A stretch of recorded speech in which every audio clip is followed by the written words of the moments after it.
Okay, example 2. So we're still looking at velocity, acceleration. And we have acceleration equals t plus 3 over tv. And we want to find v, basically. So the acceleration is equal to dv dt. And this is equal to t plus 3 over t v. So the first thing you need to do is think, well, can I just integrate both sides with respect to t to get v? The answer to that is no, because we've got this here, we've got a t and a v sitting in here. The other thing to think about is, can you separate the variables? So for instance, if you had a is equal to, I can't remember whether you've just done some of these or not, but if you had something like, will this work? If you had something like that, and then you can go dv dt is equal to t lots of 1 plus 3v, and then you can take the v's to one side,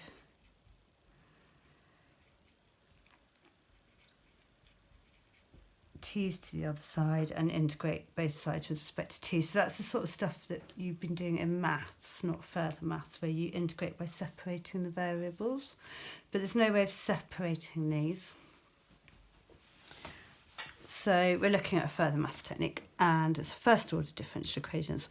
So you're used to seeing them as dy dx plus p, which is a function of x, times y equals q, which is a function of x. I don't always write those x's in.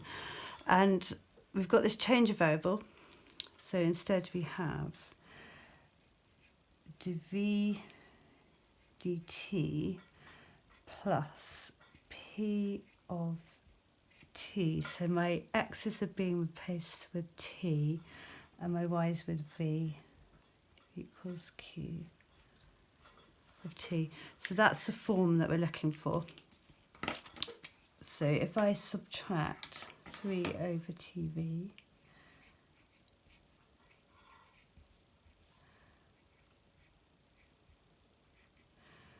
then that is now in the correct form, and p is going to equal minus 3 over t. So we need to find the integrating factor.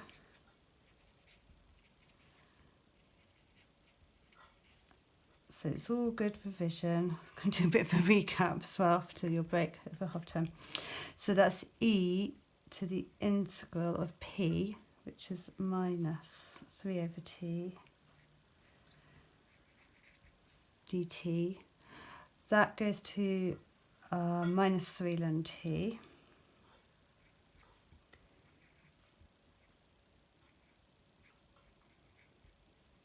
That is ln t there, which you can bring up the power, so you get e to the ln t to the power minus 3, and then you've got this inverse situation.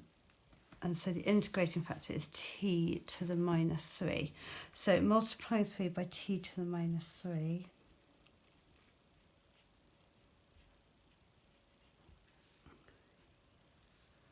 so that's going to give me 3t to the minus 4, so I've got minus 1 there. And then t to the minus 2. You can write them as fractions if you prefer. And then the left-hand side becomes d dt of t to the minus 3v. You should be quite used to doing those, but you can sort of do a quick product rule differentiation and make sure this will equal this on differentiation if you want to. And that equals t to the minus 2. And so at this point here, we can now integrate both sides with respect to t. So t to the minus 3v equals the integral of t to the minus 2 dt.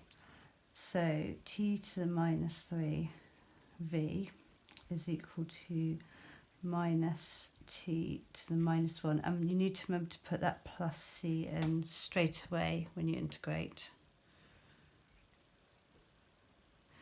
And then timesing through by t cubed. That's probably the easiest way to think about this.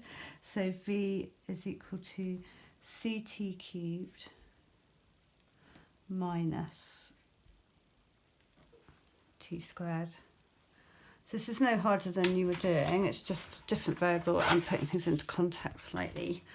And then from here, we know that when v equals 0, t equals 2. And that gives you 0 is equal to 8c minus 4. And so c is equal to a half. And v is equal to 1/2 t cubed minus t squared. So that's just bringing in that integrating factor again.